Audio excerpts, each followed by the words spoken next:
The Indianapolis Colts have been dominant to open the 2025 season, starting the year 3-0, scoring 34.3 points per game, which is second in the NFL, while only allowing 18.7 per game, which is ninth in the NFL. They've been awesome this season, averaging 446 yards and only allowing 268 yards. But maybe the brightest spot on this roster to start their season is at the quarterback position in Daniel Jones, who has had a career resurgence under Shane Steichen in Indianapolis, alongside weapons like Jonathan Taylor, Michael Pittman Jr., and many other Colts players who are playing their best football of their careers. I'm here to break down whether or not this Colts breakout is legit and whether or not this team can compete for a Super Bowl with Daniel Jones at the helm. Let's get right into this video here on Blitz Sports Media.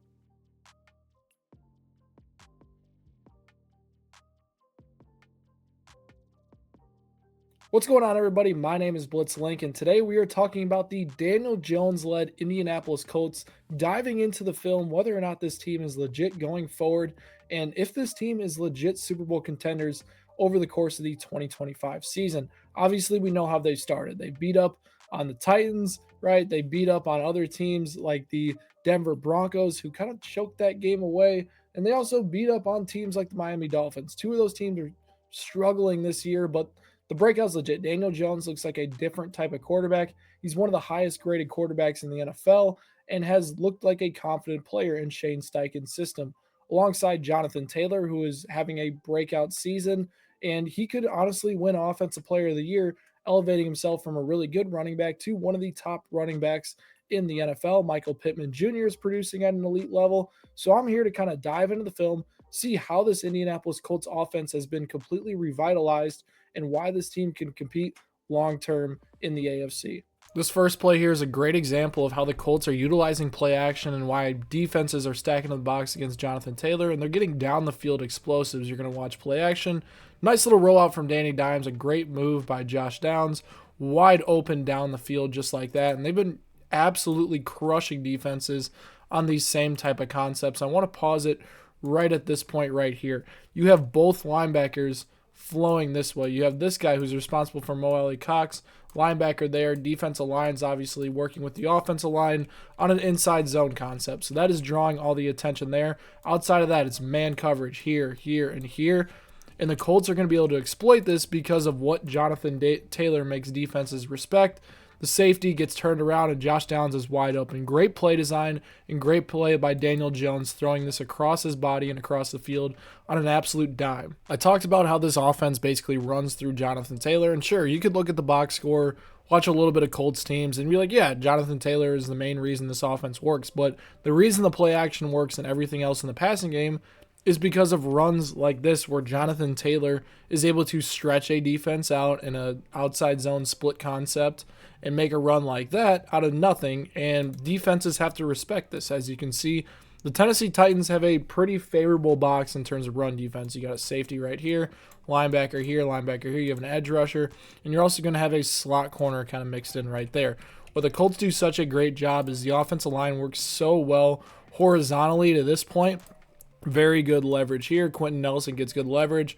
Left tackle is working up to the linebacker, right? This guy's got a seal here, and that's exactly what you want to see. And obviously the split concept is going to hold this backside backer back just enough to make this play work. And then Jonathan Taylor is going to be able to find a tiny crease in there, make one guy miss, make another guy miss, and then get a solid 12-yard game. That's a matchup nightmare for defenses right now. Type of concept here, you have one down defender, two down defender, 3, 4, 5 with two linebackers. So they're facing a 7 box with, you have your 6 offensive linemen, you have your tackle there, and then it's Jonathan Taylor. And the Titans are trying to match this heavy set that the Colts are running, but obviously with how the Colts have been blocking so far, Jonathan Taylor has an easy read here, right? This is a great double team block, and this is where it's supposed to hit, but the left tackle gets beat inside. But Tyler Warren works here. Good blocking out here with the edge rusher. I don't know what he's doing, but Jonathan Taylor makes a great cut, works up to the second level, makes another guy miss, makes another guy miss, makes a third guy miss, and then he makes a fourth guy miss, and he is going to the house. And that explosive element in the run game behind great run blocking has helped this pass game evolve. With an improved run game and offensive line around Daniel Jones, he is feeling confident in making throws across the middle of the field within schedule and on time despite the pocket collapsing around him. You're going to watch him here on this play throw an absolute strike to Alec Pierce down the field despite defenders all around and covering Alec Pierce. And this is where Danny Dimes has just changed as a quarterback. The Colts and Shane Steichen have him feeling comfortable in this type of in this type of a scheme. You have a nice little pocket right here. It's going to collapse, make Daniel Jones feel uncomfortable. And in the past, we've seen him absolutely, crumble when he has this type of pressure. But instead, he steps up, tight coverage right here, fits it in right in this tiny window that he's going to have to Alec Pierce. And the timing and the spacing and Daniel Jones firing the ball with confidence is a big step forward for him. Type of play here, it's just going to be great timing by the Colts offense. Jones has a clean pocket, finds Pittman across the middle of the field, and is into the end zone for a touchdown.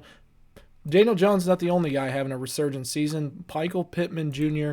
is in that conversation as well. You can see Jones is already trying to read this defender right here, see what he's going to do, and then ultimately determine, is Tyler Warren or Michael Pittman going to be here? And then he has a check down option on the backside. As you can see, the defender right here takes Tyler Warren. Daniel Jones is anticipating that, and he is able to make this throw as soon as that defender makes a decision. You look at him right now, he's in the process of already deciding, all right, Michael Pittman's getting the ball, and that confidence firing the ball right there results in a big-time play for the Colts and a big touchdown. Then, even when the play does break down, Daniel Jones still has that added element with his legs that still can give defenses headaches. Titans have a great pass rush here, but Daniel Jones is able to sneak out and gain 17 yards in a big-time third down situation, giving the Colts another first down when they need it. And they're using his legs in the red zone, too, to be able to get some rushing upside. I mean, clearly beaten here. Daniel Jones finds a way to make a play, and he wants to throw this ball. As you can see, it's cover two. He's going to have that receiver open, but he doesn't have time to get it there. Finds a way to scramble out, makes three guys miss, and then finds a way to scramble for a first down. Daniel Jones is truly the full package right now for the Colts. The tape is awesome. Like, it shows that the Colts are just not necessarily a fluky team. Sure, they've had some easy matchups, and they're going to definitely have some tough tests starting this week with the Los Angeles Rams, which should be a really good litmus test to see how this Colts team is going to progress over the course of the 2025 season. And while the offense has been great, we can't go without this video talking about the defense. The moves they made in free agency, adding a guy like Charvarius Ward, Lateo Latu has made massive steps on the defensive side of the ball, as he's actually the highest graded edge rusher in the NFL. This defense is legit, and if both sides can complement each other, the Colts can continue to play plus offense. This team is going to be a tough out in the AFC. Sure, the Ravens are more talented than them. Sure, the Bills are more talented than them, but they're going to give each of these teams tough problems if they continue to play well on both sides of the ball. Let me know down in the comment section below what your thoughts are on the Colts' resurgent year here in 2025 and how far they can go in the postseason this year. Hit that subscribe button for more Blitz Sports Media content, and I will catch you guys next time.